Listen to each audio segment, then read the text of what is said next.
Ingat Costco dah besar dah. Jom kita tengok Costco yang lagi besar, Costco Business Center. Dalam dia lagi besar rasanya. Memang besar kot. Sebab Costco ni besar, dia ada ni ayam halal ni, halal poultry. Chicken leg quarters 40 pound dalam 18 kilo. Harga dia $36.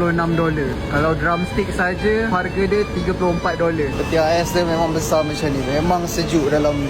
Cube kambing ni pun ada halal daripada Australia. 7 kilo $75. Lamb chop halal pun ada juga daripada New Zealand. Setengah kilo $5. Toblerone hari ni ada sale. Ada nambah dalam ni.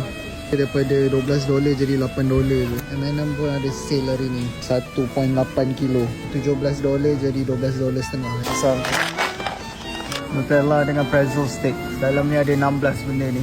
Harga dia $16. Yang biasa pun ada juga. Dengan breadstick biasa $16 juga. Penuh Nutella. Dia susun. Pringle yang 36 tin kecil ni pun ada sale $1.5 kilo. $21 jadi $16 sahaja. Kita nak beli coklat kelapa ni untuk bagi kawan mak aku.